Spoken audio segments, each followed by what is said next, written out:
Hello and welcome to an all-new episode of the Bitcoin News Show right here on the CryptoCast Network. Of course, the weekly panel show where we discuss Bitcoin. We have an amazing panel today, which is, of course, no different. But before we get into that, we are screen sharing our website, guys, cryptocast.network, where you can find our YouTube, Twitter, Instagram, iTunes, and RSS feeds. We also are screen sharing our QR code. So if you guys want to support the content, if you guys like this kind of content, if you guys want to support the show and the channel, we are displaying that. And we really appreciate, of course, all the donations that we get from you guys and all the feedback.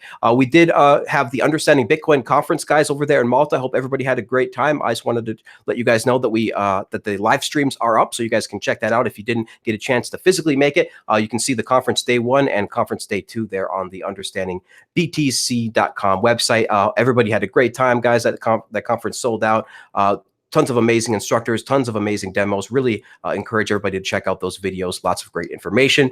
And then there's one more conference, guys, coming up that's going to be in San Francisco in June. It's going to be June 25th and 26th, the Bitcoin 2019 conference. I'm really looking forward to this, guys, because there's going to be so many great Bitcoiners coming on there. You know, Aaron Van Weerdum, of course. We got so many good Bitcoiners. Dan Held, lots of good people in there. Francis. So there's going to be a lot of great people. I hope everybody gets a chance to check that out. It's going to be a really great time. So I'll put that out there. Now, with that aside, guys, let's go ahead and get into your quick pick section where we share the quick news before we go into the main topics. A couple things to go through. We got a new LND web-based administrative interface that you guys got to check out if you are running your own Lightning node. This is really great to see. More and more of these administrative interfaces coming out for Lightning and your Bitcoin node, so you can more easily manage it. Like, for example, Pierre Richard's node launcher, great application. Guys, check that out. Then we have the Lightning Torch has reached its final destination in the charitable hands of Bitcoin Venezuela. So check that out, guys. Really interesting. That has gone over like 250 hops all over the world. Really, really interesting. I really encourage everybody to check that story out. And then we got Sparkswap, the world's first Lightning Atomic Swap Exchange, has now launched into beta. We interviewed these guys way back in the day, about last year, I think, middle of the year. We interviewed these guys about on the CryptoCast channel about their product. So check out that interview. Really great information into that product. Really interesting. Lightning just continues to become more and more a part of people's products. Then we have Bitcoin Magazine created a great infographic showing a map of all the Bitcoin forks. So this is really interesting. Make sure you check this out. It shows where all the people forked off, because there's a lot of misinformation out there about all the sources of these Bitcoin forks. So make sure to check out this infographic. It makes it really easy, really easy and plain to understand for the average user. Then we got, in plain English, guys, the SEC has actually published guidance on tokens and securities. Just a little bit of guidance, not a whole lot, but check that out. Some interesting stuff to take away from there. And then the Federal Reserve system briefly goes down on epic fail, of course. This is pretty great. The systems like Swift that are still running on FTP, terrible systems, they actually went down when, of course, Bitcoin can always boast a 99.98% uptime guarantee. And just a quick shout out to Bitcoin Magazine, guys. Thanks so much for doing what you do. Going full Bitcoin, giving us all these stories. All the links that we are using today, of course, are going to the Bitcoin Magazine website story. So make sure to support them, guys. Awesome website, bitcoinmagazine.com. And with that aside, let's go ahead and introduce our amazing panelists for the show today, guys. I'm really excited. There's so many good Bitcoiners out there, but we got a few here, a couple of old school Bitcoiners as well. So let's introduce them. We got Mr. Danny Brewster from Bitcoin Fast, formerly of NeoNB, but we won't get into that. Danny, how you doing, man? Make sure to I'm good. And it's fastbitcoins.com. Oh, Bitcoin. It's not Bitcoin Fast? That's just the Twitter handle. Okay, guys, my bad. Fastbitcoins.com. Yeah, check that out, guys. That's really great. A really great Bitcoin voucher program out there. There's going to be more and more of these coming out, guys. So I encourage you to check that out. Thanks, Danny, for being on the show, man. Yeah. And then we got, of course, the infamous Peter McCormick, who is dealing with a couple of legal issues right now that we're might talk about. Peter, how you doing? Oh, still muted. Thank you. Sorry about that. Yeah, thank you for having me back. Great to be here. Thank you, Vortex. You know I love you. Yeah, man, I'm just glad to have you on the show. This is going to be a great time. We really love your podcast, of course, whatbitcoindid.com, guys. Make sure everybody checks that out. Lots of great interviews, and especially this month, which is the Lightning Month. So interviewing tons of awesome people about the Lightning Network. Very awesome. Thanks for that, Peter. And our special guest today, guys, you all know him. I want his thoughts. You want his thoughts. We need to know his thoughts. Mr. Trace Mayer himself. myself, one of the earliest Bitcoin investors out there and host of the Bitcoin Knowledge Podcast. Trace, how you doing? Oh, great. Glad to be here. Let's get into this. Have some fun. Yeah, man, Trace. You know, I'm always curious about your thoughts. We're the Bitcoin community is always curious about your thoughts. You have a lot of background to be able to speak on these thoughts. So thanks again, Trace. And thanks to all these guests. You know, this is a Sunday, guys, yet they're taking their time out. So thank you guys so much for that. Let's go ahead and get into the first topic. So, Trace, you know, we'll go with you first. You know, the Bitcoin price has jumped just recently up to 5K, but of course it has been steadily going up. All of these people, all of these media outlets try to assign a specific reason to a specific price jump, but I kind of want more from you, to talk about why does Bitcoin price keep going up over time? Because we see that it's only it was only $1,000 in 2017, but yet now we're just popped to 5,000. So maybe you can tell everybody from your perspective why you think. Because I have a list of my own. Why do you think that the Bitcoin price keeps going up? Oh, it must have been that tweet I put out, right? No. Of course. I tried to tell everybody on Twitter that it was obviously Trace's tweet that spiked to 5K, right? I mean, it did get like 1,200 retweets, and the price bumped to about 6 hours later or whatever. It was like 3,000 likes, and then the price jumped an hour or two later. So it was pretty uncanny. Sorry, my bad. It's either that tweet or my market buy order, right? I fat fingered it. My bad. But no, I like, when we look at the Mayer multiple, it's just been really outside of the normal standard deviations for the last few months. I mean, this stuff is just highly improbable based on, all the data that we've got. So, that and what I found with that Mayer multiple is that it reverts to the mean, right? It reverts back to that 1.0. So you can't sit at like 0.6 on the Mayer multiple for 6 months. I mean, you do that, you're going to get a very, I think it increases the probability that there will be a violent correction back to that mean. And so, and that's what we saw. You saw that big move, like $1,000 in a day, and then the Bitcoin Mayer multiple went from like 0.7 to like 1.8. I mean 1.08. Yeah, that'd be a big over exaggerated move. But I think that this highlights. I think there's a lot going on under the surface that a lot of people might not be aware of. First, I think that there were a lot of shorts just in the general exchanges. So like $415 million of short positions got liquidated in 15 minutes. So that alone is a lot of forced buying pressure. But I think that a lot of people don't understand that there's a lot of short position off of exchanges. And a good example of that would be Quadriga CX, because when you get short in your Bitcoin position, especially if you're naked short, you're going to get margin called, especially on proof of keys day, right? And that was my favorite proof of keys day. Yeah, well, I mean, look, I put out the tweet. I started proof of keys. Within a week, the Quadriga CX guy goes and does his will. A week later, he dies in India. And if you listen to the podcast with Jesse over at Kraken, there's about 4 hours of podcast there. I mean, he died in the hospital and they took his body back to the hotel. I mean, it's just really weird stuff like that went on. And then, of course, proof of keys days comes and goes, and nobody's able to get their Bitcoin withdrawn out of Quadriga CX. And then eventually they're like, oh, we don't have our Bitcoin, your Bitcoin, our bad. So there's a lot of naked short Bitcoin out there. And I think that, Quadriga CX is just one example. Then you've got all of this Bitcoin, where you can post Bitcoin or Ethereum as collateral to get a US dollar denominated loan. Well, that's off exchange short position also, because the people who are taking the other side of the trade there. And so, if people are short a significant amount of Bitcoin and then we see a big move outside of the usual volatility, like $1,000 in a day, 20-something%, people might be like, you know what, I'm just going to start closing my short positions, even if they're in the profit because they shorted at like 6K or something. So I think that that's probably what we saw a lot of, was forced closing of short positions with the liquidations on exchange. And then I think we've seen like this consolidation because people are, buying and hodling some Bitcoin, but others are short, and so they're having to cover, whether it's Bitcoin denominated loans or stuff like that. And and it's just bringing the Mayer multiple back to its normal kind of standard deviation pattern area. So I don't think it's all that like unexpected to have happened.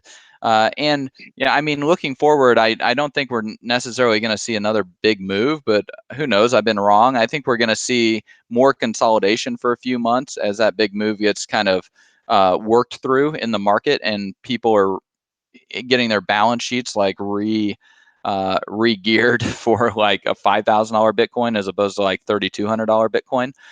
But yeah, I mean, overall, it's very exciting because it's showing us that the next leg, like this, I wrote an article when Bitcoin was $385, and I said the fourth great Bitcoin bull market has started. And then, you know, a couple months later, I started doing the interviews and saying Bitcoin's going to $3,000. And this is when Bitcoin was like $700, right? And it had never gone above 1,200. That was years ago with Mt. Gox. And sure enough, it went not only to 3,000, but to 20,000. And so this next one is just going to be monstrous. I mean, it's going to be so insane. And there's a lot that's been done in the background, like the bills that Caitlin and I have gotten passed in Wyoming with the help of like everybody there. All of this stuff, it's just laying such a huge foundation for the fifth great Bitcoin bull market. And it wouldn't surprise me if we've actually turned the corner from Bitcoin winter to Bitcoin spring. But you know, it'll be more consolidation and stuff while that spring is happening, and that Mayer multiple will probably just continue gently staying above 1.0 as more people are consolidating and establishing their hodl positions. So that's kind of my general thought. Sorry to ramble too much on that, but I think it is very complicated. Absolutely, absolutely, and this is why, you know, it's really important to listen to, I think, people like yourself with a varied background, you know, and even you know, there's lots of content creators out there too that have these very varied backgrounds where you don't want, if you listen to just, you know, some award-winning economist, you're going to be left in the dust. You know, you have to really listen to people that have been in the space and doing this for a while. And as you say, Trace, I don't think this was super unexpected to long-term Bitcoiners like yourself. You see the price continues to rise, and maybe not even just based on the market movements we see, because obviously if you look at the monthly MCAD, that's things that thing like a tanker is starting to turn around, and that is not going to be, you know, turned around very easily. So we see that, of course, there's trading and there's all of these things, but underneath all of that, would you say that the technology would also maybe be a reason too? Because obviously we know that the market's in that, but maybe a couple of your thoughts just on some of the latest technology that might be maybe driving some of this new demand. Yeah, I mean, obviously, Lightning Network, segregated witness was just such a huge boon in terms of enabling Bitcoin development to happen.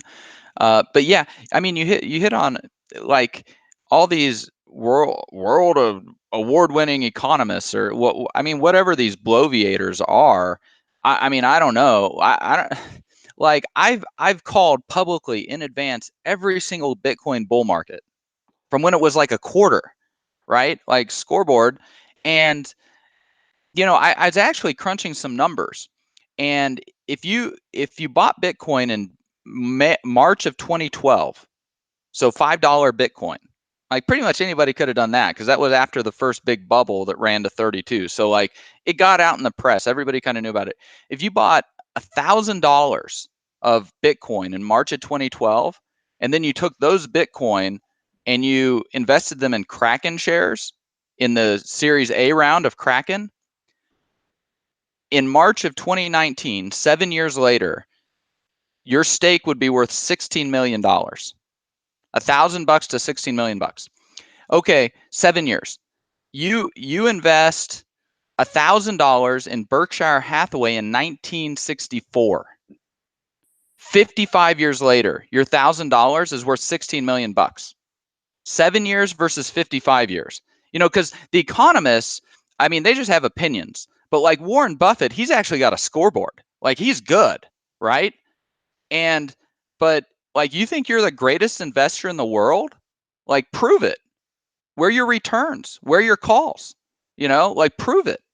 And 7 years versus 55 years for the same nominal amount of ROI, like, I mean, 48 years, that's where the real compounding comes into play when you're talking about compounding capital and everything. And so like you have to, I mean, this whole space, you have to develop human capital. You have to invest in yourself. You have to figure out the right voices to listen to, because there's a lot of times from March of 2012 to March of 2019 where you could have got shaken out of your position. You could have got scared. You could have got suckered into donating to this or donating to that, like losing your HODL stock. I mean, this is the real deal. I mean, this is a game where we're playing for keeps, because like Bitcoin's an equity-based asset that's limited in amount. Like once you get those Satoshis, you don't have to sell them, as long as you're debt-free and you're not naked short on stuff and risk getting thrown in the pokey because you're, stealing assets and hiding them and trying to screw over creditors with a bankruptcy judge. That's definitely an attack surface or attack vector to be wary of. But otherwise, like, you are in a financial fortress because there's nothing anybody can do to like get your Satoshis. I mean, this is a real deal. I mean, it's a wealth transfer the likes of which the world has never seen, and people just need to be very careful about the voices they listen to. And if those voices don't have a track record, like that's all the more reason not to listen to them. So that's kind of my thoughts on that. Yeah, it's really important, because there are only a limited amount of Satoshis, and everybody is going to want those Satoshis. This is about, there's territory, that has to be taken. And it's interesting that you mentioned the power of exponentials and compounding, because this is what a lot of people don't really get really intrinsically or really, initially.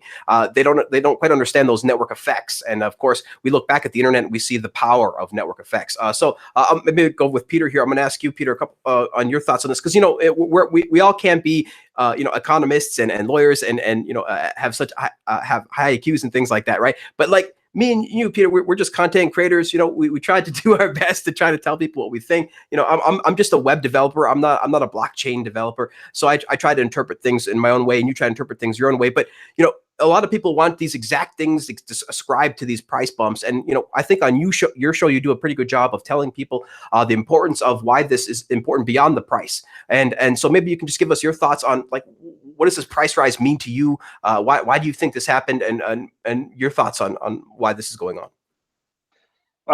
Well, firstly, I need to say a thank you to Trace because of Proof of Keys. I ended up going across all my exchanges. I think I found half a Bitcoin on an exchange. So I tweeted about that. So yeah, first. I actually don't know if BitThumb was also right after Quadrax, but like at least a couple of exchanges right after the Proof of Keys started having issues. So thank you, Trace, for that, and we're gonna do it again next year. Yeah, so I found that, but I mean, do you know what the funny thing is? There was a time where I was Bitcoin rich, and now I've a materially small amount of Bitcoin. I've got some, but very small. But I kind of stopped looking at price, and one of the reasons I stopped looking at price is I stopped trading. And I've kind of got this mindset now, whatever Bitcoin I have, or whatever I accumulate, all I really care about now is where it'll be in 10 years.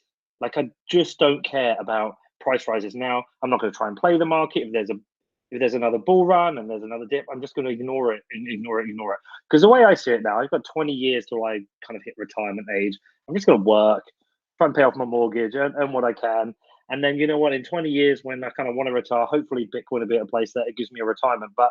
And that's also the advice I'm giving to most people now is just, if people are asking me about Bitcoin, I said, look, if you're going to buy it and hodl it and ignore it for 10 years. It's just forget about it for 10 years, because otherwise you're going to get sucked into, boom, bust, worrying and panicking. Just forget about it for 10 years. And if Bitcoin does what it does and keeps doing what it's doing, then, in 10 years time, you should have made a nice little retirement fund for yourself. But I don't really check the price anymore. I just kind of ignore it.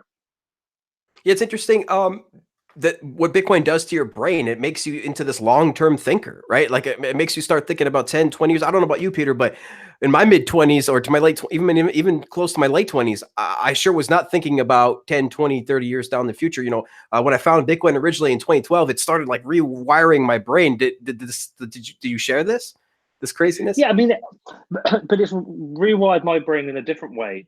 It's made me aware of so many other things kind of linked to Bitcoin, but outside of Bitcoin. It's made me aware of politics and the way governments run, and on economics in a way I wouldn't have been aware before. And it's made me aware of censorship and just so many different things that are kind of aligned with Bitcoin, but aren't Bitcoin, right? So I've just kind of got this whole interest and wealth of knowledge outside of Bitcoin with these other subjects, but I've become real self-aware of the kind of world we live in because of it.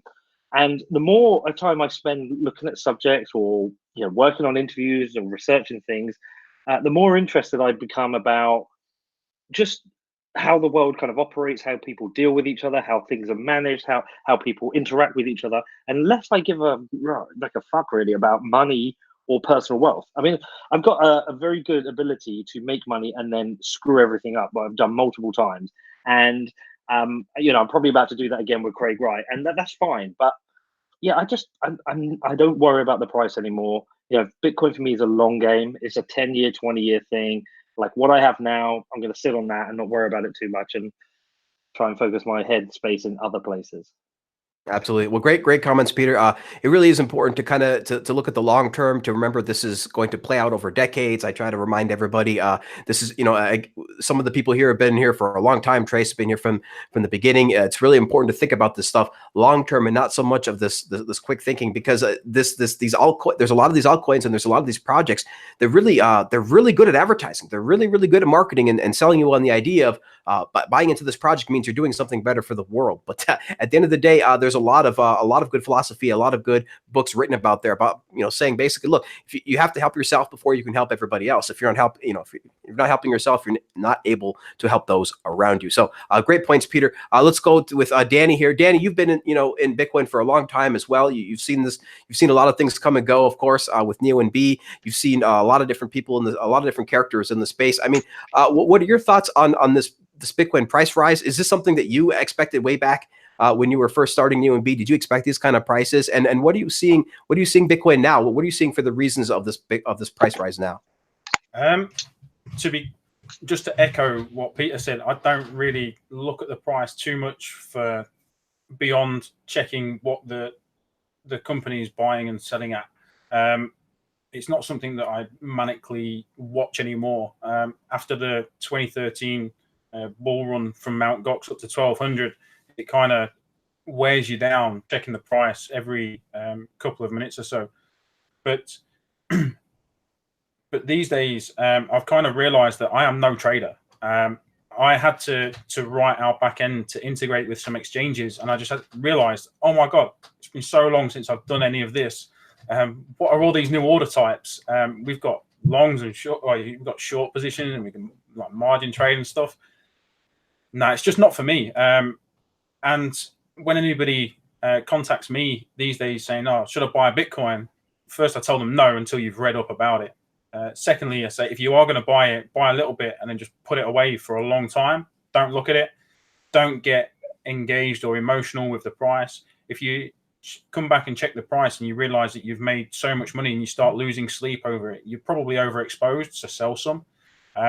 And when everything was happening with Neo and B, it was a really dumb idea, by the way, and people should go and listen to the Bitcoin Uncensored podcast, that interview that I did in 2017 with Chris. There's also a long interview with Junseth on the Junseth World podcast, where I go into a lot of detail about what happened and stuff like that. I don't want to hide away from the past because there's lessons learned that should be learned going into the future. But the ICO craze clearly showed that people don't learn from history, even recent history, which was a bit disheartening, but it's definitely worth a listen going forward.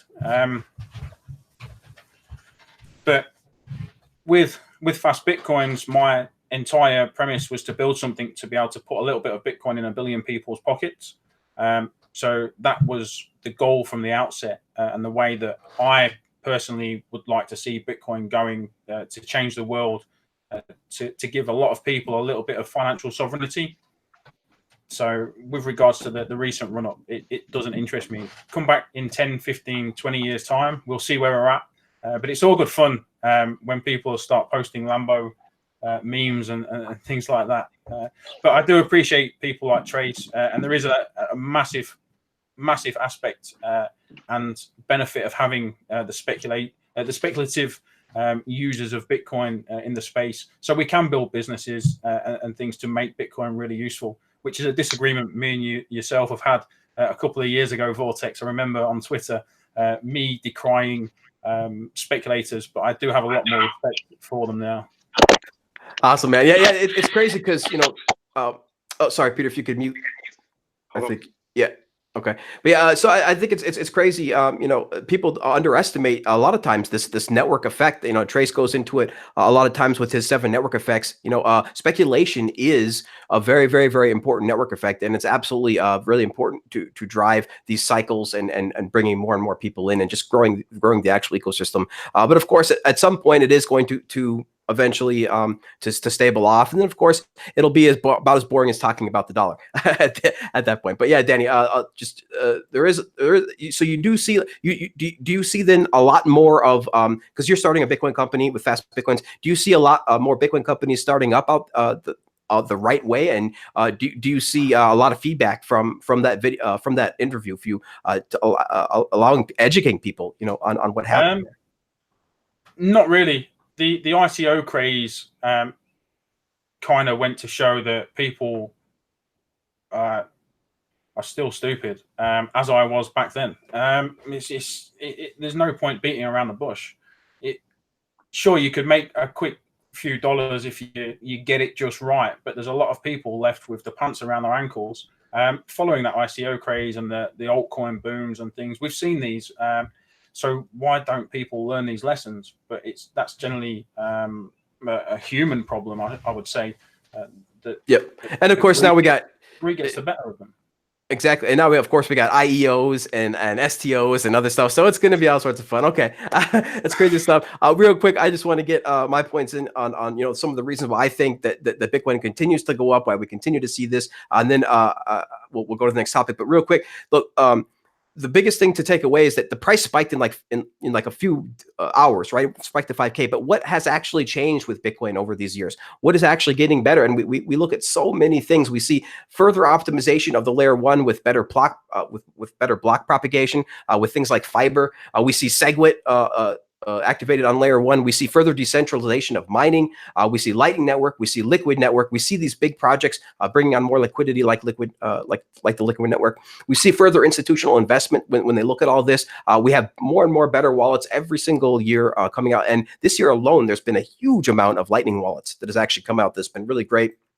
We see the millennials all standing up for Bitcoin and cryptocurrency. Like none of them, all the polls, every single research poll, not a single one of them freaking trusts a bank. They all freaking hate banks. You know, we see the ecosystem itself understanding this and seeing this. And then of course we have all of this amazing tech on the horizon, guys, that's coming down, like Schnorr signatures, like Mass, that's going to have more smart. Better smart contracts on Bitcoin, and then languages like Simplicity that are going to make those smart contracts easy to write without, screwing up the entire network, right? Like an Ethereum scam. So lots of stuff on the way, guys. Lots of stuff happening, and that's really what I think is what's driving this. You're going to see these market moves, like these sudden spikes, and everybody's going to try to attribute these reasons. But look at the long term. Look at Bitcoin over the years. Look at how far we've come and how much there is still to go. And all the work that's being done, it continues to just mount and mount and mount. So I'm really excited to see this ecosystem. And then we have like these amazing movements like Trace's Proof of Keys. Trace, do you have a hat for that? Oh my God. Rodolfo CoinKite helped me make this cool hat. It says Proof of Keys and the money badger's running off with the keys. So that's awesome. But it just highlights the deal. Like you're either going to be the money badger with the keys, or you're going to get screwed at Quadriga CX. Like get wrecked. You know, I mean, it's if you want to. I mean, there's just no excuse anymore, right? Like there's just no excuse for being lazy, for procrastinating, for not holding your own keys, and yeah, and I think it'll get into the other topics we're going to talk about, but like for not listening to the right voices. Like if you get wrecked because you're listening to the wrong voices, like guess what? That's your problem too. And thinking that you should be free riding off of content that gets created by, you know, good people like you and Peter and myself and others. No, like there's a cost to creating content. You know, there's a cost. And externalizing, you know, free riding off of those costs that get borne by the content creator. I think I find it incredibly ironic that probably the highest and best use of Bitcoin.com is like shilling something that's not Bitcoin. I mean, I just find that incredibly ironic. And yet Bitcoin just steams along like the freaking glacier it is. You know, despite the fact that that's the highest and best use of the domain for Bitcoin.com. I mean, I find it incredibly ironic and yet so cool. You know, but every 10 minutes. Every 10 minutes. Every 10 minutes. But like you listen to the wrong voices, you can get wrecked so easy. And you know it, if you didn't build the human capital over the last 10 years, yeah, it might be easy to get distracted by a lot of these bad voices that aren't giving very good advice. But guess what? That's just the price you're paying because you didn't accumulate the capital earlier. You know, the human capital. So I mean, it's and expecting people to give you a free ride or a free lunch in Bitcoin.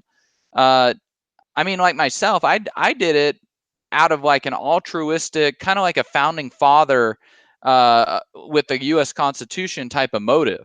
But Bitcoin's over that hump now, and now you're actually in competition with the content creators, and you should keep that in mind. You know, like there is actually a lot of financial incentive to seed disinformation, misinformation, to confuse people, to make it harder for people to perform accurate economic calculation and get a hodl stack of Satoshis because they're in competition with the content creators. You know, and that's why the highest and best use of Bitcoin.com might be like shilling Bitcoin Cash instead of Bitcoin, because then it gives Roger a greater opportunity to compete and get more Bitcoin Satoshis as a result. You know, so despite what he says, I don't think he's sold all of his Bitcoin. Well, why should he? Of course he hasn't. I mean, why should he? Right? I mean, think about it. You can say one thing and do something else. You should totally keep that in mind when you're listening to content producers, right? Like and now there's a financial incentive for them to lie and disinformation and misinformation. And if that isn't against their own internal conscience or moral code, which could totally be different from your own moral code, you know, keep that in mind, then, you know, that's actually becomes like the rational economic action for them to engage in. Just saying. Just saying. Well, that goes into our topic, you know, our next topic about Craig Wright. You know, basically, Craig Wright has threatened this anonymous user on Twitter, and now he's threatening other people like Peter McCormack, who's on the show, of course, today. And you know, it's really interesting because he's threatening this Anon user who is the creator of the Lightning Torch, which has just now come to an end now in Venezuela. There's been a huge crowdfund that has come along since to sort of provide for some of his legal fees. That's using BTC Pay server. Again, just another amazing tool in Bitcoin out there. But BTC Pay server allows you, of course, to be your own merchant processor, and they're using the specific crowdfunding mechanism within BTC Pay server to do this. And I encourage everybody to check this out. It's weareallhodlnaut.com. And of course, this is trying to tell people that the Bitcoin community stands together. If you try to threaten a Bitcoiner and by suing some anonymous, you know, Bitcoiner on Twitter, like, the community will respond, especially if you do it to a community member that has done so many great things, like creating the Bitcoin Lightning Torch. I mean, you're definitely going to get some feedback. And you know, people started changing their profile name, they started changing their picture, all to support this anonymous user Hodlnaut. Now, of course, he's created, Hodlnaut's created this hashtag Craig Wright is a fraud. And so, of course, I encourage everybody to use that hashtag in this discussion. But, you know, Peter, basically, Peter is one of those people that stood up and said, look, I think that Craig is a fraud, and if you're going to sue me. And so he did. And Peter, look, you did get the letter, you posted it, and now you've posted a response, which is absolutely freaking hilarious, I must say. I don't know if Trace, if you got a chance to read his response. Yeah, I retweeted it. You got to check it out. But Peter, like, seriously, that was a legendary freaking response. My favorite part of your response, I think, is the signature that you wrote. So I encourage crayon. I encourage everybody to check this out. It absolutely is great, and this is a pretty fascinating story. But Peter, I'd like your thoughts on this. You gave your response. You know, what are your thoughts on this craziness? What's the latest with your suit, and how are you going to pursue this? Well, so this is all a calculated move. I'm not a complete idiot, right?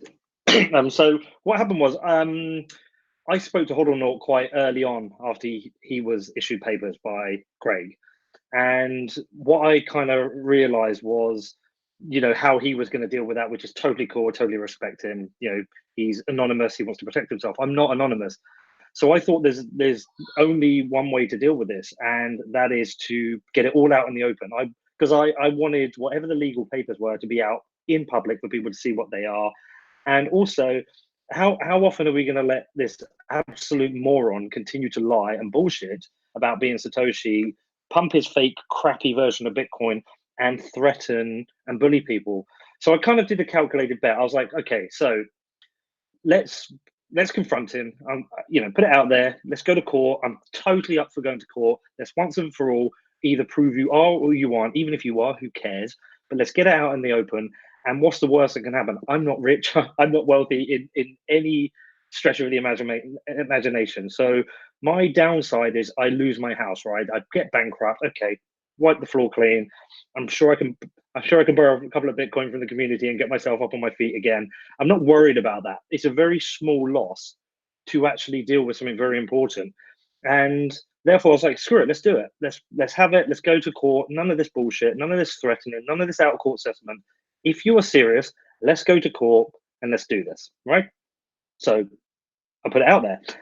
And obviously, they've taken the bait so far, and I've confronted them and said, okay, come on, let's go to court. Now, I'm also not a complete idiot that I haven't spoken to a lawyer. I've actually spoken to a number of lawyers, and I'm very comfortable that if this does go to court, firstly, I will have very good representation, which I've had something like over 15 lawyers now offer to represent me pro bono.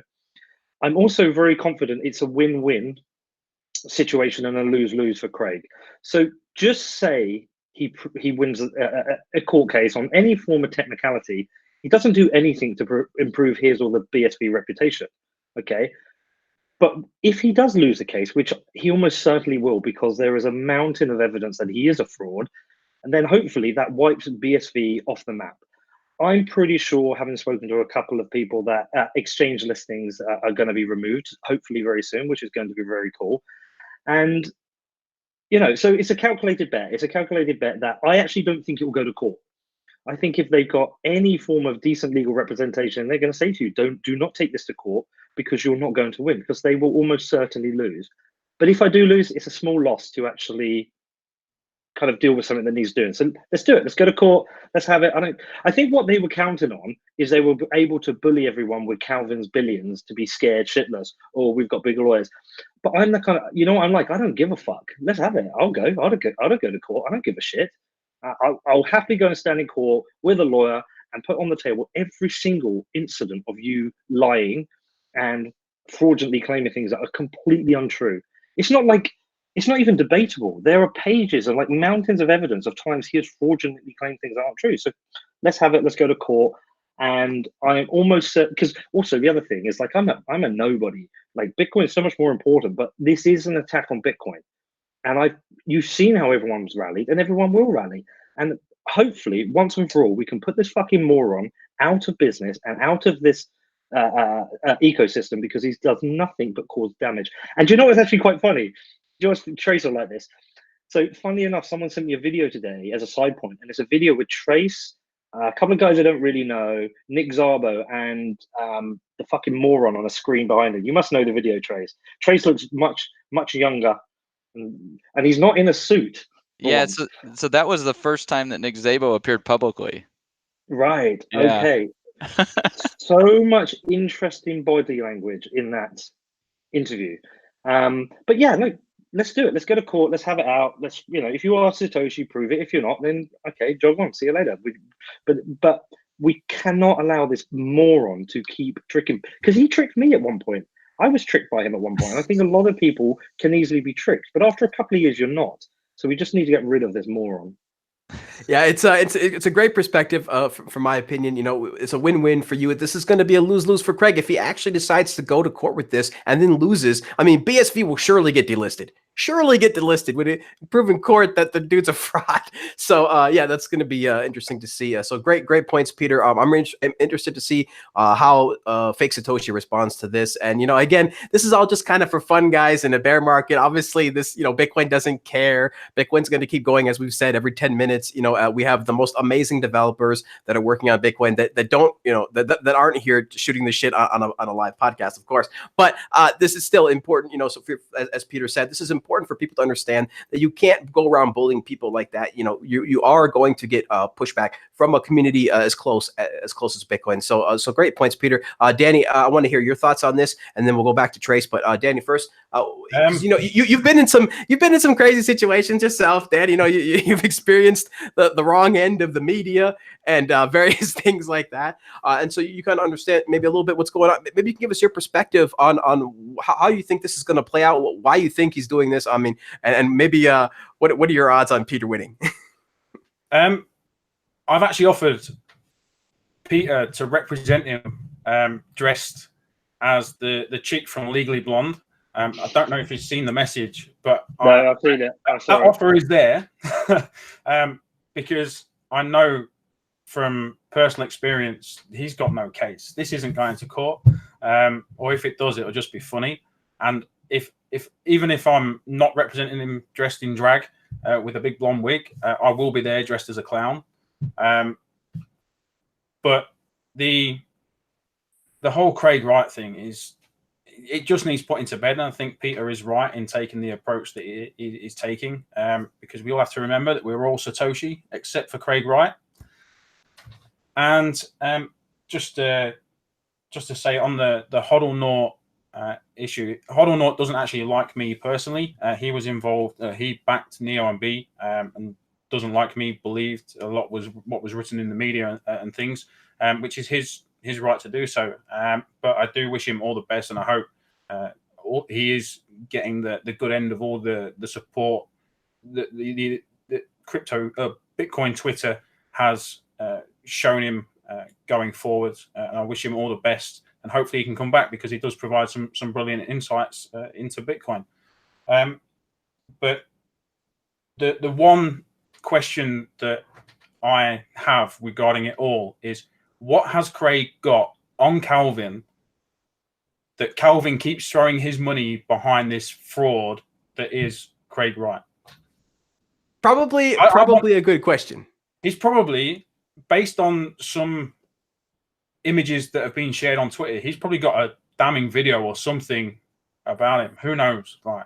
Yeah, well, don't want to speculate, but usually, you know, this is how negative politicians are controlled. Absolutely, Yeah. with dirt. You know, this is how it works. So I've often speculated that myself, but you know, we don't want to go too much into the speculation. But it's crazy, dude, that this billionaire keeps supporting this broke freaking dude with no provable background on anything. But all right, Trace, I want to get your final thoughts on this. And before I do, I just want to say this real quick. You know, I mean, look, guys.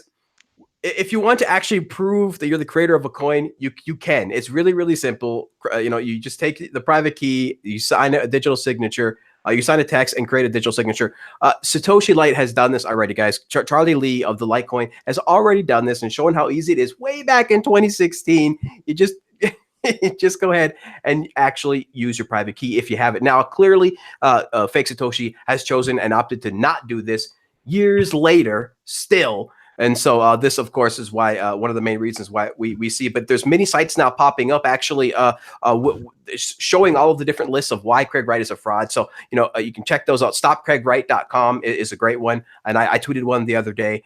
So make sure you check those out because there's just mountains of evidence. I really think Peter's got like a home run here, like no problem. You're going to hit it out of the park. But Trace, for your final thoughts on this topic before we go.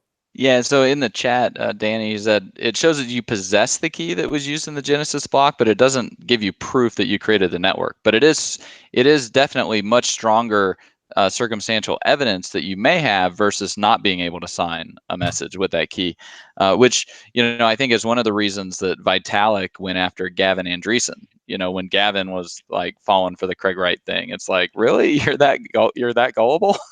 And he talked about signaling theory, but you know, this highlights that there are costs to creating content, and you have to figure out why you're creating the content. I mean, like in my own case, I have a higher purpose that kind of goes into that, you know, but some people want to create content to make money. Like some people are doing it altruistically.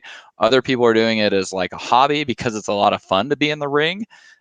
Some people, you know, think it's fun being in the ring until they start getting hit, you know, because everyone's got a plan until they get punched in the face, right?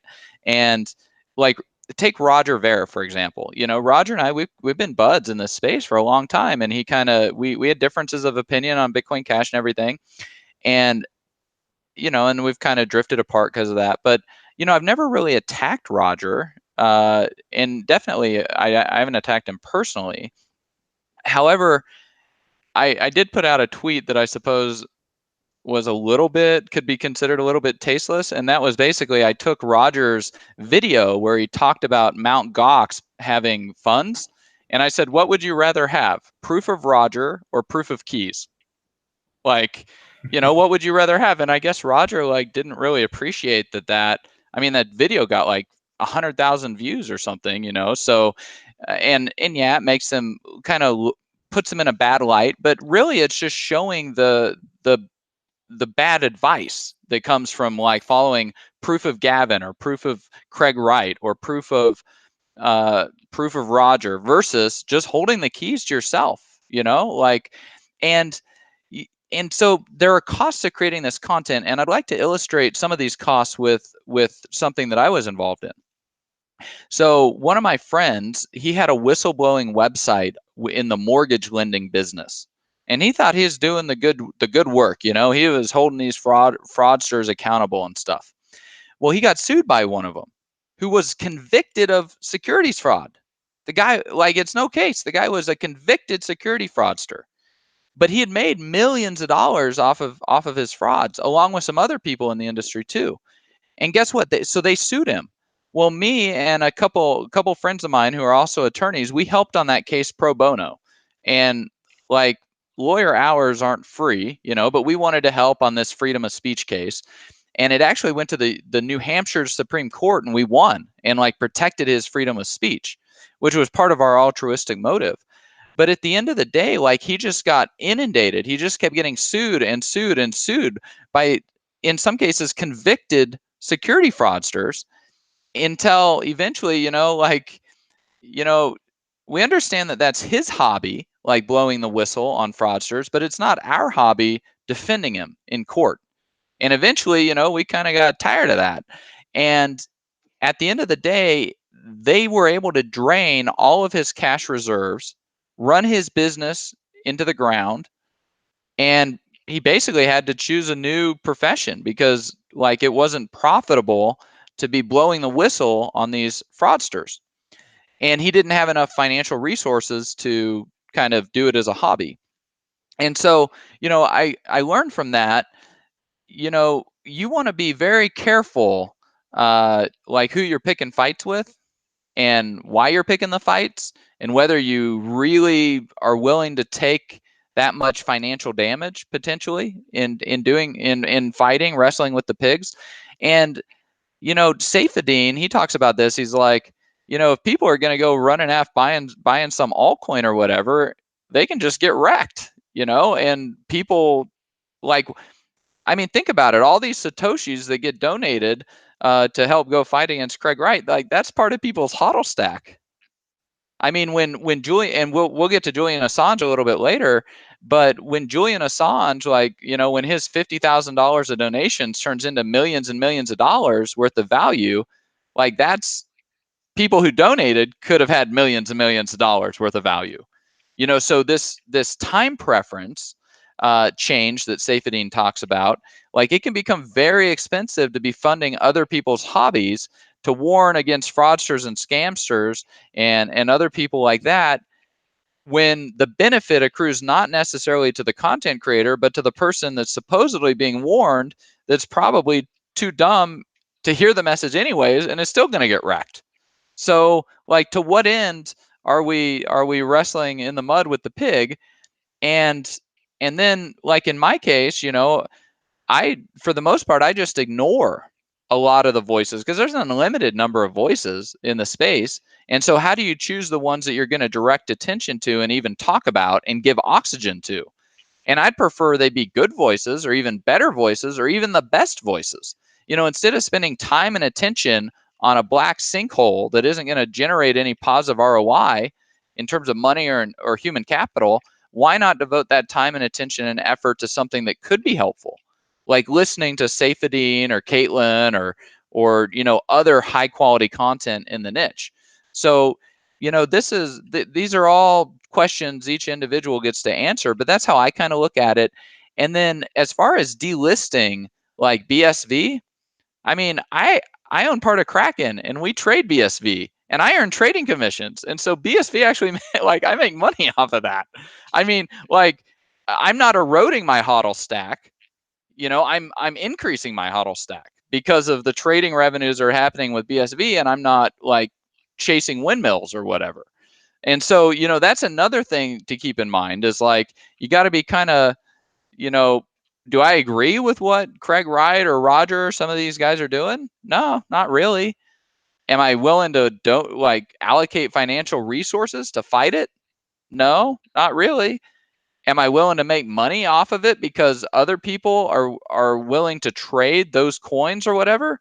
Yeah, I'll make money that way. Like, it's a free voluntary transaction when people are trading Bitcoin for BSV on Kraken. Nobody's making them do it, and they're paying a commission for it. So, you know, how can you harness the laws of economics? How can you increase your HODL stack? How can, at the end of the day, like, you know, these are all questions that each individual has to make for themselves.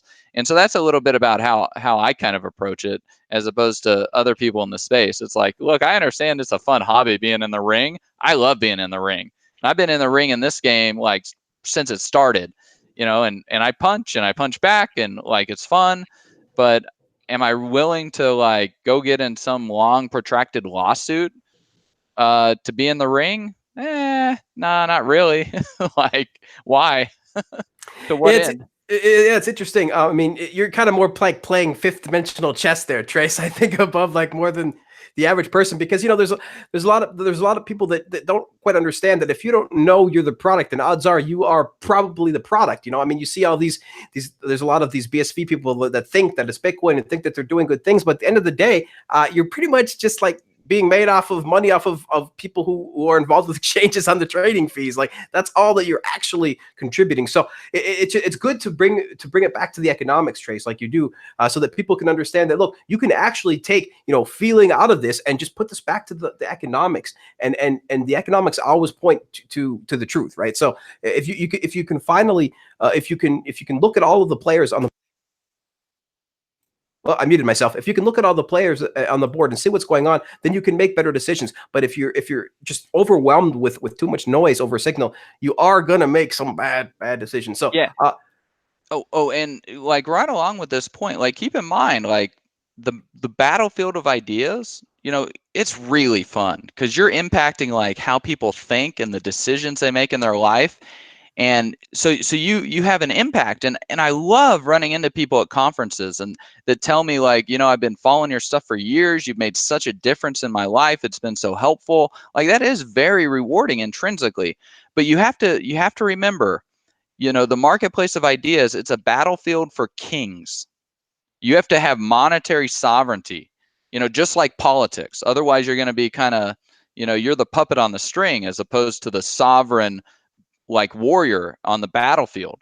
And I mean maybe one of the reasons like people haven't threatened me with a lawsuit, because one, I don't really engage or like call people frauds or anything like that. But maybe they realize like if they did pick a fight with me, I mean, like some of my I wouldn't want to pick a fight with you, Trace. I mean, no, seriously. I mean, some of my attorneys are former federal prosecutors. So when we get into deposition, we're going to be like asking questions to line it up so that you admit to stuff that's going to make you criminally liable, right? Well, In deposition. Like if you want to escalate the game from the battlefield of ideas into the legal realm, oh, the legal realm's fun too, but we're playing for keeps. You know, we're playing like it's the real deal when we start playing in there. And I got the resources to fund a lot of lawyers, you know. So absolutely. and I mean, and I've been involved in lawsuits before. You know, we had one where we were getting sued for a form of discrimination, and we had a stack of emails this thick where the guy was sexually harassing a subordinate, and his wife didn't know why he got fired. And guess what's in the public record now? Like all these emails. Guess who got divorced? I mean, we didn't go and tell his wife like, "Hey, we fired him because he's like popping the subordinate's bra strap, and we had to let him go because he'd already had a written warning." You know, no, he came and attacked us, right? And so what did we do? We nuked him from freaking orbit, you know, and then he like lost his marriage and all types of stuff. So I mean, you want to escalate the game into the legal realm, like you better have the resources to play it. And I just don't know that, like, I don't know that Calvin and Craig really have the resources. Like, why did they cede? Like, why did they give up to Jihan and Roger? Like, Roger and Jihan like crushed them in terms of the hash rate. Like, why'd they give up so easy? I mean, it's only like a week. I mean, talk about weak sauce. So I mean, you say they're billionaires. I don't think so. Like, I don't know. Well, I mean, I wouldn't want to pick a fight about it, but just because somebody claims they're a billionaire doesn't mean that they are. You Well, know? Can I throw something in exactly. here? I want to hear some points from Peter. Yeah, because the chat and everybody wants to hear from Peter and Danny too. Because Trace makes a damn good point. But I do want to. I want to hear, because that was some great points, Trace. Peter, I want to hear some responses from you about that, of Trace's point. Firstly, Trace is absolutely right. That's why he's the smart guy buying Bitcoin at 25 cents, and I'm the idiot with hardly any Bitcoin at all. That's And why like, every single time. That's why every single time Trace is on this show, we seem to somehow get twice the many views. I don't know how that works. Yeah, because you know, Trace is a smart investor, financially smart. Like I found half a Bitcoin on my Cryptopia account that I didn't know I had because of Trace's proof of keys. We did the interview, and I went through my account, so I found half a Bitcoin. So like, I've got a couple of $1,000s I didn't know I'd have because of that, but and which I probably would have lost. But no, so Trace is smart. And he's a financial advisor, and he's going to make smart decisions. But also, that's his role. That's the role he plays, because that's where his expertise is. I'm kind of more of a journalist, right? You know, I don't claim to be a journalist, but everyone seems to tell me I am. So, okay, I'm a journalist. Okay, if I'm a journalist, I'm going to investigate stuff. Okay, I'm investigating Craig Wright for being a fraud, and I'm going to expose him for the fraud he is. And I am willing to lose everything for this, because firstly, I think I'm right. Well, actually, firstly, I know I'm right. But even if I lose knowing I was right, and it was worth doing, and it's all worth doing, because sometimes I think you've got to stand up to bullies and dickheads. And he is a bully, and he is also a dickhead. So, by the way, which my lawyer made me take out on my statement, because I had it in there that he had to tweet an apology to the community that he is sorry for pretending to be a Satoshi and a massive dickhead. And I had to take that out. But that's what I'm like. I'm an idiot. You know, Trace is smart. I'm not. I will come to Trace for financial advice, but I don't care. I don't care. I'm not like money motivated. I'm never going to be rich. I'll always be okay. I'll earn an income. I'll get by. But I think this is important.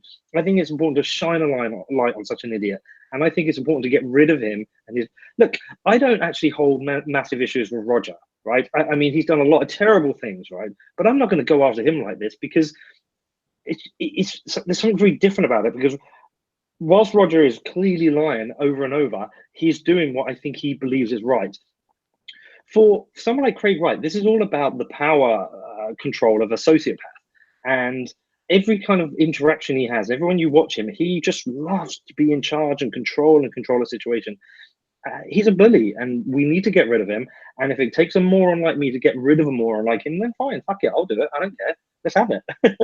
and then I'll go and ask Trace for a job afterwards when I got that money left. Well, and another point there, like, you know, we might have differences with Roger, you know, on stuff, but I still feel like we're on the same battlefield with Roger in terms of monetary sovereignty. Like, he really does care about like people holding their own keys and stuff like that. Whereas Craig Wright's like, well, if you have to spend $20,000 on a computer to run a full node, no, I mean, he's kind of attacking our monetary sovereignty. And I think that's another aspect of why it's just stirred up a massive hornet's nest of the Bitcoiners. That's a really good point, because a couple of his nonsense articles recently have come out. Like, he's now saying things like, this wasn't to get rid of the banks, blah, blah, blah. And he's also saying this wasn't meant to be anonymous, and it's not for drug dealers, and blah, blah, blah. And I got into Bitcoin because I was buying drugs on the Silk Road. And the good thing that came out of that is when my mum was dying from cancer, I was able to go online and use Bitcoin to buy her a treatment that my government says is illegal, which is ridiculous. It's a plant. And I was able to do that because of Bitcoin. Okay. And Craig's right saying it's not that. He is so opposite to what everyone believes Bitcoin is about. He is offering nothing here. Like, at least Roger has some kind of moral backbone. He's like a libertarian, and he cares about people. He cares about, like Trey says, and he supported Ross Ulbricht and the family, and he's given money to legal support. And by the way, despite everything between me and Roger, I can email him now. If I need his help, he'll probably help me. Craig Wright is none of these things. He is a bad person, and we need to get rid of him. Yeah, I mean, it's true. I mean, Roger. I mean, he is a hardcore libertarian, and you can see him. Though, of course, he shamelessly uses Bitcoin Cash to promote everything. He does actually, tweet about Julian Assange, about freedom of rights, about freedom of press, and things like this. So, I mean, and of course, this Craig Wright is just nothing of that. This dude is a dude who will walk up to a freaking constituent of politicians and say, "I have more money than your entire country." Like, this is just far beyond what Roger is. And and he's trying to get a bunch of patents, right? That's the biggest, and that's the biggest, I think, threat really from this guy. Is not his stupid, is not as all of his not his talk, not BSV, is really his patents. He really does seem to be, N-Chain seems to be obsessed about getting a lot of these patents, and that's a battlefield that Trace that the best about, in the legal field. Like, it's not an easy battle to win. Well, I mean, look at, like, why do we not have Schnorr signatures? Because they were patented when, like, Satoshi released it under the MIT license.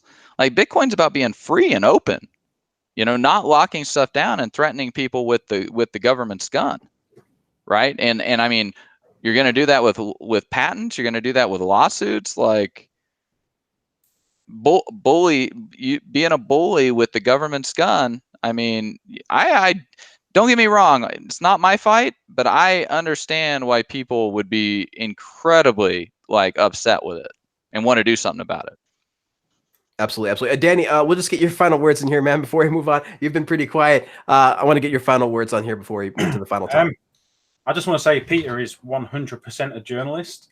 I've seen the amount of work that he puts into every episode. That is a journalist level. That's probably even more work that goes into an episode of his podcast than what a journalist would put into any article that I've seen in the last 10 years written in the mainstream media, pretty much. So he's definitely a journalist, which gives him qualified privilege in the UK when it comes to libel. So, yeah, Peter, you are a journalist. I know, I'm definitely a journalist. I've always said I'm a journalist. You've got qualified privilege as far as I'm concerned. Exactly, I'm a journalist. Yeah, and well, and along that point, I actually joined the Society of Professional Journalists. So Peter, you might want to do something like that just to have a additional credential in there. Okay, yeah, I would do that. I'm going to get one of those little press cards in my hat. What you need to do is you need to DM Trace and ask him is there anything, Trace, you have any advice? And he will give you like a bunch of lists of amazing things, I guarantee you, they didn't think of. So Trace has got to get going, guys. So we're going to move to the next topic real quick and get Trace in here first before he's got to go. So Trace, this next topic is, like we've been saying, this is about Julian Assange. The WikiLeaks founder, Julian Assange, was arrested in London on April 11th, and it was taken out of the Ecuadorian embassy of London. And I don't want to spend too much time on the negative part, because look, we know that it's bad. Look, Edward Snowden is like, this is a dark moment for freedom and press, is what he said. And so we know that it's not great. But I do want to try to focus on some of the things that, some of the positives of WikiLeaks, some of the positives that he did, because remember, even Julian Assange himself, as he was driving away, getting driven away, he gave us a thumbs up to try to remember to look at the positive, not to focus entirely on the negative, because there is so much amazing work that WikiLeaks has done. And there is this fact that this relationship that WikiLeaks has had with Bitcoin over the years. Back in the day, they had over 4,000 Bitcoins back in 2016. So, Trace, I want to get your thoughts on this. What are your thoughts as going to the future with Bitcoin and related to Assange? Because we know that his latest donations are spiking in Bitcoin. There's a lot of libertarians. There's a lot of people that believe in freedom of press in Bitcoin. What are your thoughts on Bitcoin maybe helping to help a WikiLeaks-like entity more and more in the future, and how, and maybe some thoughts on how it's helped it in the past as well? Yeah. So let's zoom out a little bit. I know we got a person and they're in a cage now, and like, that's very unfortunate. and it's part of the cost. When we're talking about freedom of speech, like what about Bonhoeffer in Germany, right? Like what about Helmut Hubener? Like, I mean, it's like the battlefield of ideas. It can get really hot in the ring, uh, and that's why very few people get in there at the end of the day. It takes a certain quality of character to actually be willing to fight in the ring like that. Which is another reason I hats off to Peter for like getting in the ring. So, how I kind of look at it is, what can we do about this going forward? Because the First Amendment, Congress shall make no law regarding the freedom of speech or of the press.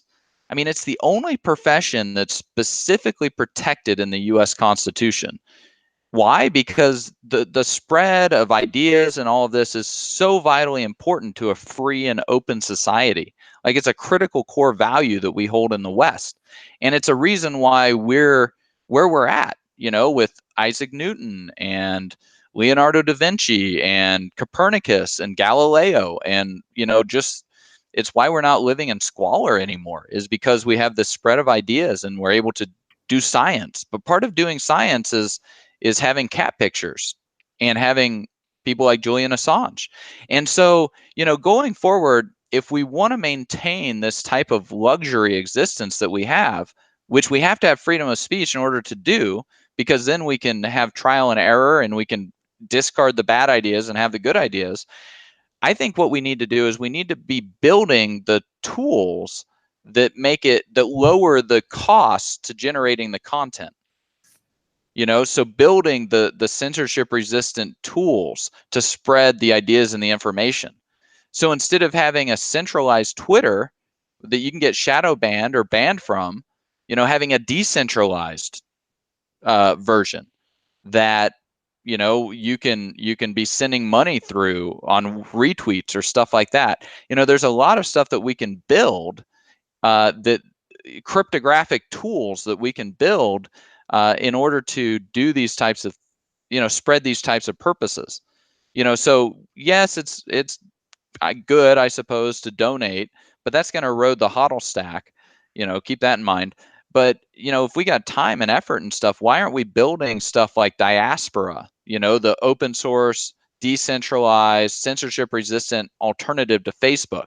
Why aren't we building something that is that, except the alternative to Twitter? And then we can get into disintermediating even from having a web host. Imagine how much more effective WikiLeaks would be if they didn't even have to have a web host for their servers, and it was censorship resistant, like no taking down those files. Because when you get a web host, well, now you have to make a payment to a web host, and we notice that, like Operation Choke Point, they are wielding the monetary system for political purposes. Like, that's just part of the game. So I mean, we need to build. One of my complaints, Bitcoin has a smell. We need to get rid of the smell on Bitcoin. We need CoinJoin and Schnorr signatures and Taproot and Graphroot, and we need Chaumian and eCash servers that settle into Lightning Network that then settle onto Bitcoin. Like, we need all of this stuff to decrease the smell on Bitcoin, which lowers the cost when it comes to using these tools in order to further purposes like freedom of speech. And Satoshi was very practical about this, because Amir Taki was like, well, maybe because of the banking blockade, like maybe we should get WikiLeaks to accept Bitcoin. And Satoshi was like, maybe we shouldn't, because we're a brand new community, and we can't, when you're a tender green shoot, like, you'll get scorched by the sun if you get that type of scrutiny. And, I guess Bitcoin's like past that stage now, but we should do things. I also think in a very practical manner, and be very pragmatic. Or you might end up in a cage like Assange, which is how much good can you do there, right? Like, I mean, I guess he can be a symbol but how many symbols do we have of people that got tortured in the Inquisition or thrown in the Dachau or like wherever, right? I mean, I don't know that being a symbol is necessarily the most effective way to impact and change the world. And make no mistake, WikiLeaks has changed the world, But I think that going forward, we're just going to have to build better, more sophisticated, more effective tools to do that type of work. And if we can do it with a lower cost in terms of like especially personal risk, then I think we'll be able to get more people engaging in the discussion, because there will be a lower probability of them having to pay a very high cost like Julian has. So those are a little bit of my thoughts in that area.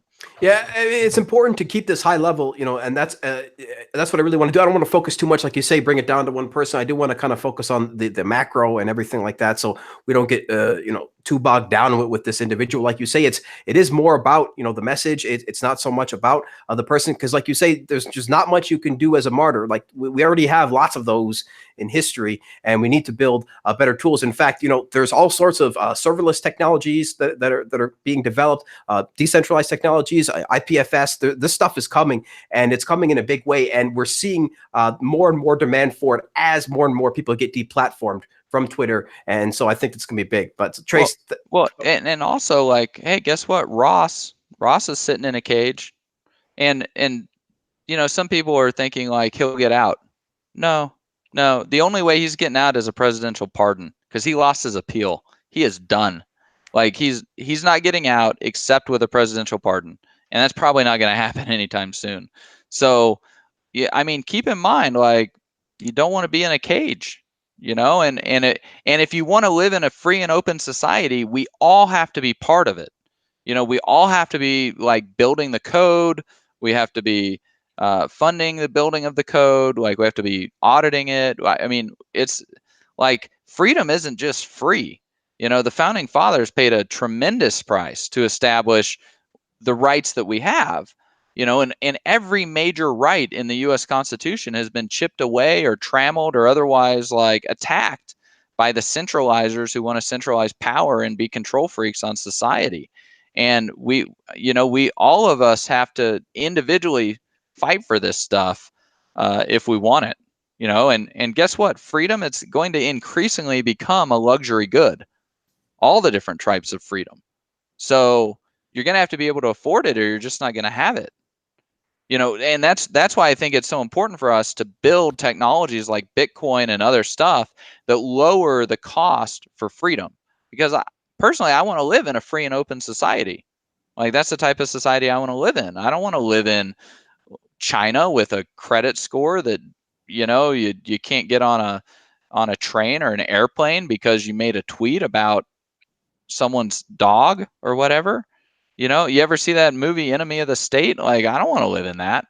So, I mean, I don't want to live in 1957 Czechoslovakia with a boot on my neck. Like, and so it's up to each of us, you know, to do our own little part to protect and extend those areas of freedom in our life.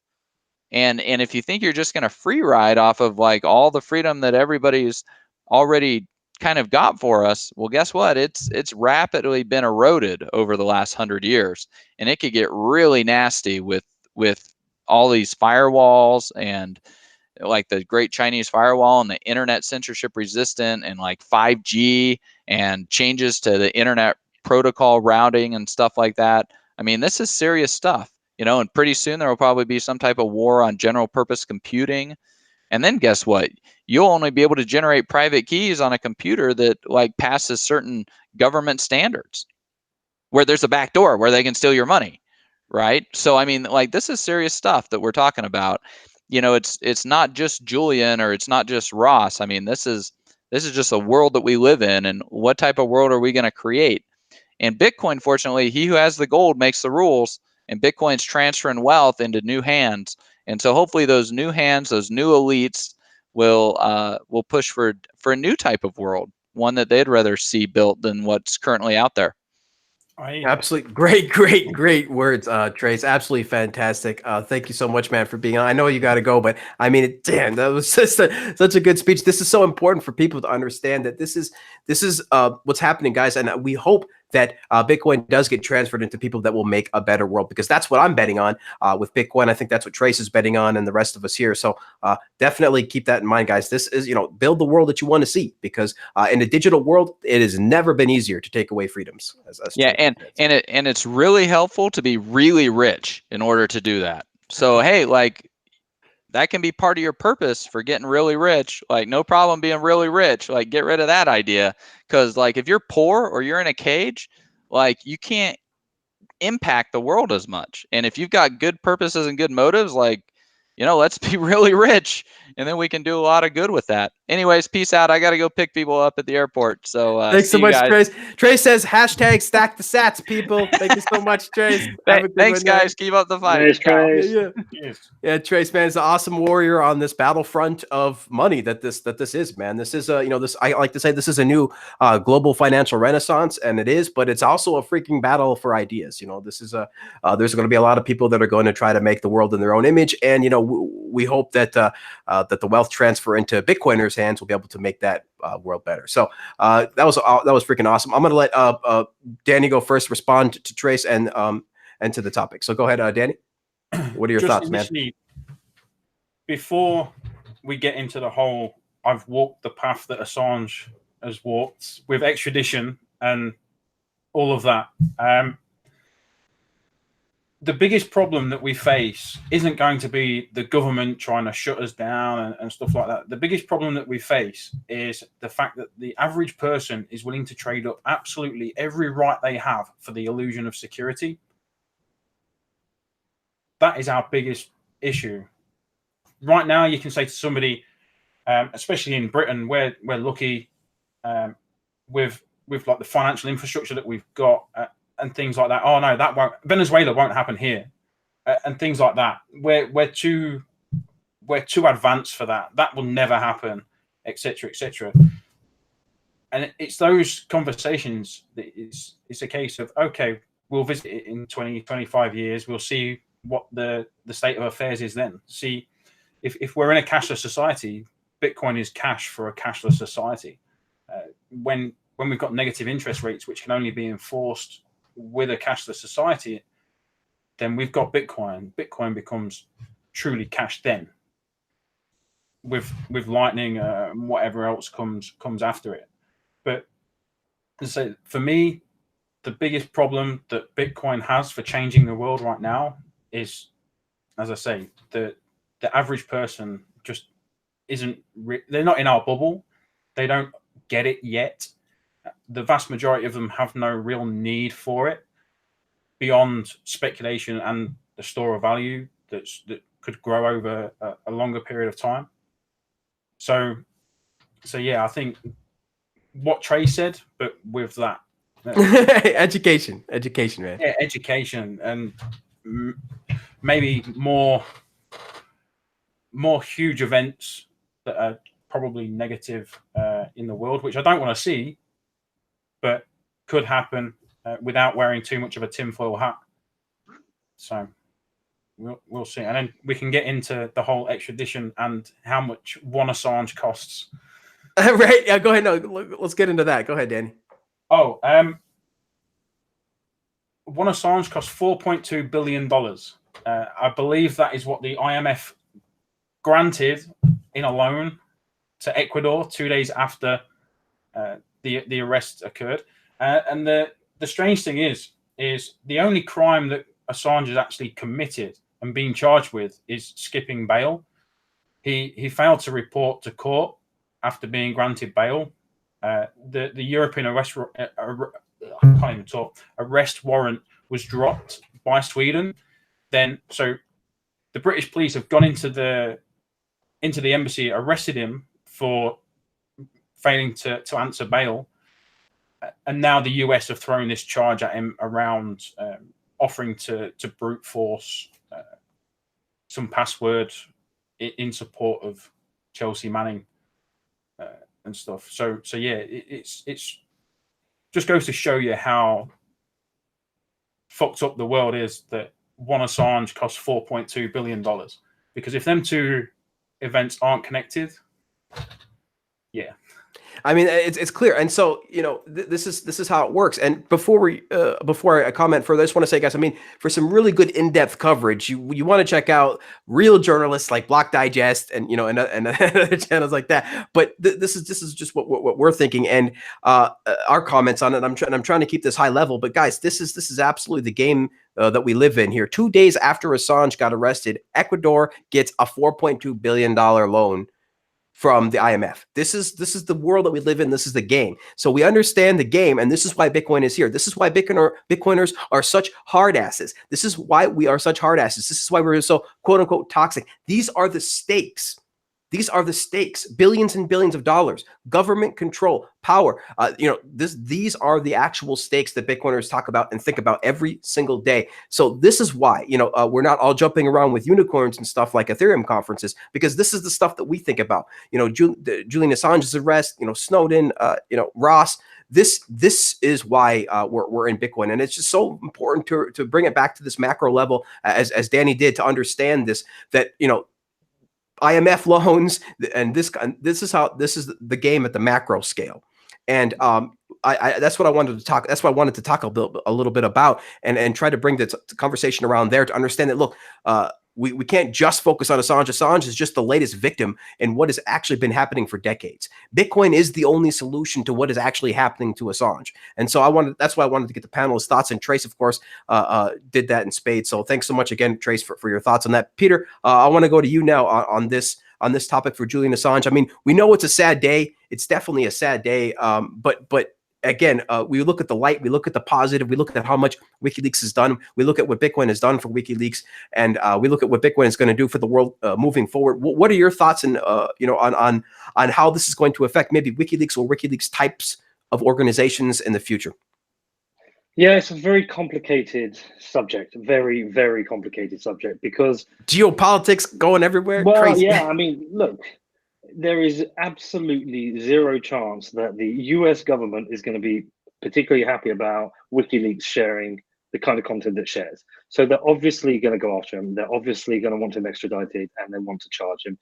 That's the game he's played. He's taken that risk. Whether or not you agree with it, like, that's the risk you take. When I buy drugs to treat my mum that are legal, I take a calculated risk. I don't agree with it, but it's still, what I'm saying is, I absolutely support the right for WikiLeaks to exist. And some of the things that they've exposed are so important.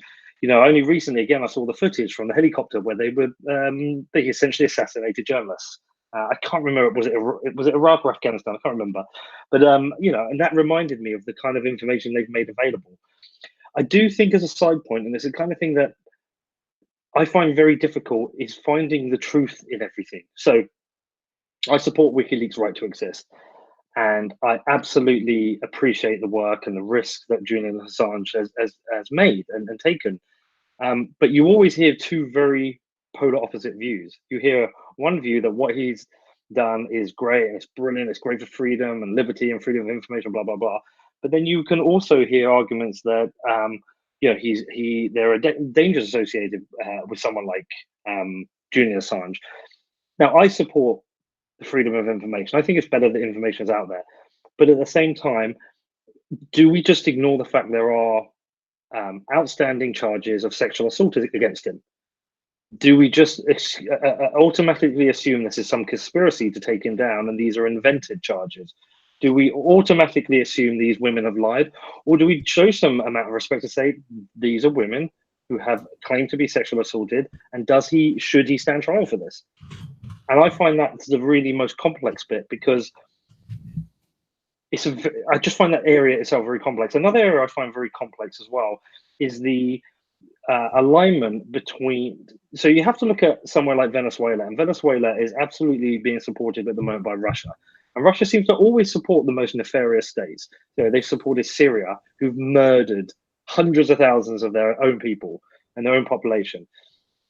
And now, at the same time, they are harboring Snowden, a hero, and there are some very strange links between WikiLeaks and Russia. So I just find the whole thing hugely complex, and I don't know what the truth is in all of this. And I really struggle, if I'm honest, I really struggle with it. But I support the right for WikiLeaks to exist. I hope it continues to exist in the future. I hope information continues to be free. But I find there's some nuances to this whole debate that I really struggle to know what to deal with. Does that make sense?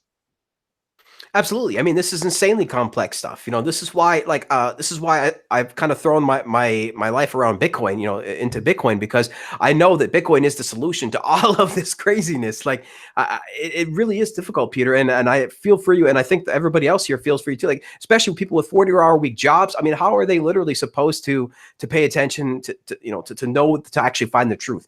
When if just like many famous actors have said, if you look at the truth, if you watch the news, if you don't watch the news, well, you're not informed. But if you watch the news, you're misinformed. So it's like, look, at the end of the day, we hope that there's enough people out there that can build like this trust network, that we have. For example, Bitcoiners is a big trust network for me that I believe in, and that I have. There's a lot of people in Bitcoin that are very, very intelligent, way smarter than me, that know a lot of things that I don't, that I put some trust into, and I hope that happens for more people. So because we can't all know everything, right? So it's really, really important to know who you trust, your friends, your family, and Bitcoin at the end of the day is absolutely going to make sure that at least we have the ability to combat this stuff, that at least we have the ability to have a chip on the game. Because right now, how the game works is it's completely rigged. Like, it is completely rigged against us. We had, before Bitcoin, there was literally no chance. Even billionaires had to pay money through JP Morgan to launder their money and stuff like that, to the Cayman Islands to save for taxes and other nefarious purposes. But no, the average person now can literally save their wealth from the confiscation of governments. Tone Vays created his conference, Unconfiscatable. This is why Bitcoin. The Bitcoin for me is an answer to almost everything that is wrong, really, with the world, because we strike it at the heart of the root of the problem, the systemic issue. And for me, the systemic issue with these geopolitics and these world wars and these governments, printing money, is money itself, is the central banking system. And so to me, Bitcoin is an answer to that. And like you, Peter, like I don't know the truth, and I don't know if what's going to happen or all of these geopolitics, but I do know that Bitcoin is a solution for the average person. And I think you might agree with that. What do you think? I don't want to put Bitcoin as like the solution to every problem in the world as well. That's another thing I struggle with, because it's the root, I guess. Yeah, I guess it's like the solution to the root. Sorry. I think it can do a lot, but I don't think we can get away from the fact that we have these large uncontrollable governments who do really fucking bad things. And I think Bitcoin is a tool that can help, but I don't think it can change much, right? Like, not currently, not currently, for sure, obviously. But I think that there's bigger, shorter term fights. So for another reason I'm happy to do this thing with Craig Wright is because we have such bullshit freedoms in the UK. We have no freedom of speech. Our journalists are constantly being attacked and under pressure because of the bullshit freedom of speech rules we have in this country. So I don't know. I think there's a lot more we can be doing. So let me put it a different way. I love Bitcoin, and Bitcoin's exposed me to so many of these things I wasn't aware of before. But to solve them, or to campaign or make a difference, Bitcoin's not going to do that right now. It's about standing up and actually having a voice and being a vocal about the things. So there's like a short term and a long term game. I'll give you Bitcoin can be a tool in the long term, but Bitcoin can't beat people. I think people have to actually stand up and make a difference. And we can vote with our pockets, but we can stand up on the streets and say things aren't acceptable. So I don't want to I can't get into that place where I think Bitcoin is the solution to everything. Absolutely. I mean, it is a great point at the end that you made at the end there. People still have to stand up because, of course, a big part of Bitcoin is still the meat space, right? It's still the people. So that was a great point. Yeah, and I absolutely agree that Bitcoin right now is going to be a small tool, but I hope that in the end, as this plays out over decades, I hope that it does end up being the actual solution. But Danny, final comments, and I think we can. I think we've already gone long enough, almost an hour and a half. Final comments, so we can close it. Power corrupts, whether you're a Bitcoiner or not. So I'm pretty sure the world had plenty of corrupt people when we still had the gold standard in place and everything like that in much of the world. There were still some shitty people, and there will always be shitty people that are driven to attain a position of power over others. The only benefit I see of Bitcoin in that is you can be sovereign. So you can step yourself outside of that world to wield your own financial power over your own being and your like your immediate family or friends and things. So I don't see Bitcoin as being the solution to every problem in the world, because as with everything, the problem seems to be the human being. Because people are shitty. I'm pretty shitty. I'm sure Peter would say he is at times. But yeah, that's life, and I don't think Bitcoin will solve all of those problems, but it will help give us a weapon to solve some. And to go back to what Trey said about Ross getting a pardon. We need a Bitcoiner in the White House, and then he'll get a pardon straight away. I've said that for years, since he got put away. So maybe a May of 2024. Is it 2024 will be not the next one, the one after? 2020 is the next election. Yeah, no. The one after that would be 2024. Right? Yeah. I think Trace should maybe step forward. Dude, that would be epic, and he would definitely get my vote, and I'm pretty sure he'd get the vote of like every single Bitcoiner. But yeah, absolutely. So that for me is the only way. And then what you have to also hope is that any Bitcoiner that does put themselves into one of these positions doesn't become corrupt, like maybe Bitcoin Jesus did when he got elevated by a lot of people wrongly, and then become corrupted to try and start selling some other vision. But yeah, that's my thoughts on. Yeah, man, that's why Bitcoin is so important, because look, politicians change right every 4 years, but Bitcoin doesn't, and that's the best thing. We have to get Bitcoin to the point to where we've got all the main features in, and I think we're almost there already. I mean, the protocol is getting ossified as we speak. It's getting more and more difficult to add more things into it. And so I think after the next upgrade or two, that'll be what the internet circuit like 1994 or so. So I think that we're pretty much done after that. And after that we can just build the layers above that. But that's what's really important. That's why, and what you say, Danny, is like why I think Bitcoin will be the solution maybe to all the problems. But of course, like I say, it's how I see it is there's a systemic root issue, and I think if Bitcoin fixes that root issue, then everything else will just kind of fall in place. So, but we'll see how it goes, guys. Thanks so much for joining. We had a great show, over an hour and a half. So I hope everybody had a good time. I want to just send everybody off here. We find out where we can find out where we can find out more about you guys. Peter, let us know what you're working on and where we can find out more about you. Just doing lots more interviews, arguing with people on Twitter, probably going to court and losing everything I own, and yeah, just being just a Tuesday. Just a fucking general idiot I normally am, but having so much fun. I'm really enjoying myself. I'll be heading out to New York for a conference. I'll be going to the Magical Crypto and then Consensus, just mixing out with some Bitcoiners. I'm going to be going to the I think also Freedom Forum with Alex Gladstein, going out to interview some Bitcoiners there, learn about how people are using Bitcoin around the world. Yeah, just keeping busy doing interviews, like just trying to produce a podcast and make a bit of money and enjoy life. And hopefully I'll be in Vegas soon and party there and catch up with all of you.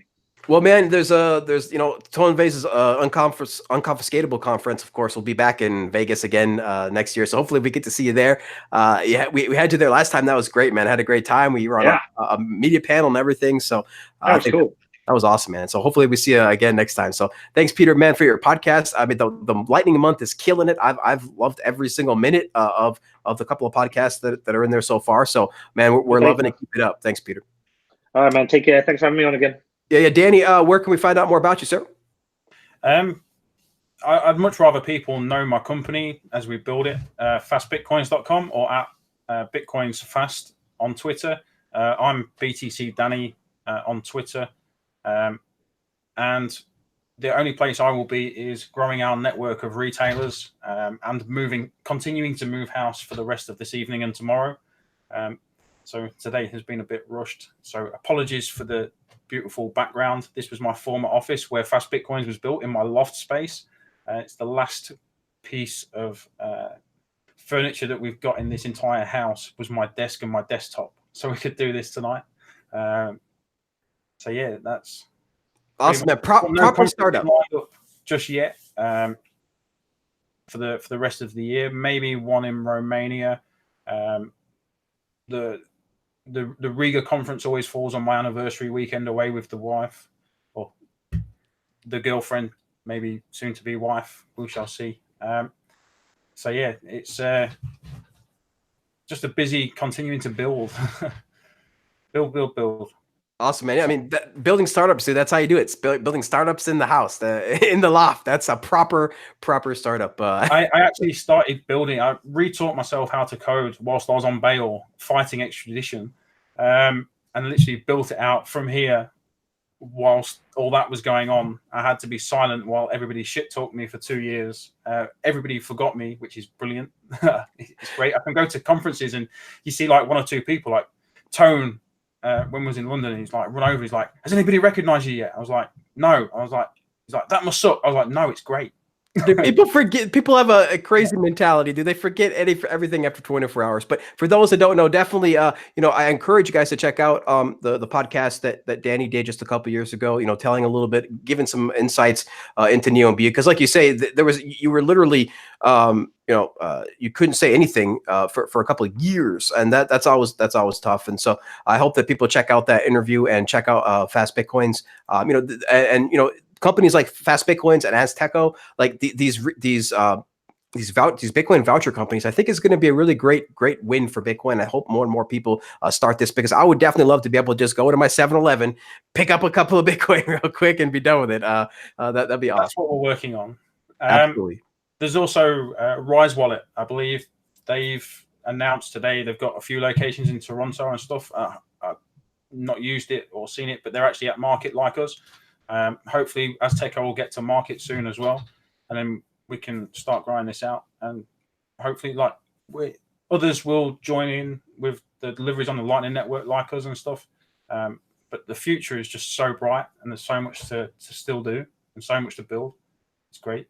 So much opportunity, guys, in Bitcoin. There's so much opportunity. We are early days, guys. I keep trying to say, we're like the internet circa 1992 or so right now. It's very early, lots of opportunity. And really, again, thanks, guys, so much for joining us. We had a great time. We're going to have more shows, of course, on this network. And, of course, the Bitcoin News Show is here every other Sunday, 12 p.m. Pacific, 3 p.m. Eastern. And until next time, guys, please keep talking Bitcoin. We'll see you later. Bye-bye. Bye.